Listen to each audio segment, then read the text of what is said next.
Never be afraid of where you started. Right now, we're currently at the Staples in Middletown that I used to work at. I worked here for, I think close to 2 years. I was just like a sales associate. I did stuff like copy and print, whatever the case may be.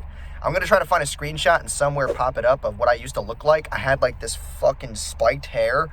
I looked like an idiot. Let's just put it that way. But like, I like going back to these points in my life where like that was where I built like some type of cash flow and like some type of wealth. And people who are currently trying to start a business and want to break away from their job, like I didn't just work at Staples. I also worked as a life insurance assistant. I also worked at a financial firm. And those 3 jobs alone really gave me a really good perspective on like things that I really didn't want to do. Even though I enjoyed some of the work experiences, more so it was me in the back room fucking scaring my boss. Like that's kind of why I got fired.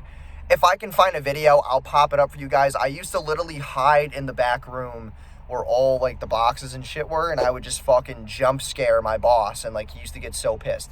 But like, yeah, I was literally a child. I was immature. I was just like trying to find my way, and like this was the best way that I can actually build cash and make a name for myself, and like actually have money to invest in a business, and like, you know, be able to get the Mazda that I got and be able to afford it, and like all that stuff. Like a lot of people right now just want to quit their jobs and just go business all in, but like you need cash flow. You need some type of substantial cash to do so. You cannot just get up and leave your job. Stop letting people tell you that like whatever they're offering you is going to allow you to fire your boss in 30 days. Shit doesn't happen like that. You need to have cash flow because in case something happens, you have an emergency, whatever the case may be. Like most Americans do not have enough money to cover an emergency. An emergency fund, I would suggest, would be $20,000 to $50,000. If you don't have $20,000 to $50,000 in an emergency fund, like you're kind of putting yourself in a really rough spot. Because if you quit your job, you now lost that position. Now you're depending on just either clientele, whatever your business model is. If shit goes south, you're completely fucked. So understand that even small amounts of money, like Staples, where I used to work, where I would make like maybe $250, $300 a week. Like that actually made a huge difference for me because $300 a week to me back then was a fuck ton of money. Plus I was, a busboy at a restaurant. I was an assistant at a life insurance company where I was making another $300 a week. And then, when I was doing life insurance, I was making decent money. When I was at the insurance firm, I can't disclose that information, but like I was making very good money there. Like all that combined allowed me to accumulate cash flow and save money. And like I wasn't really spending much money at home because I was living at home and I have a crazy amount of expenses.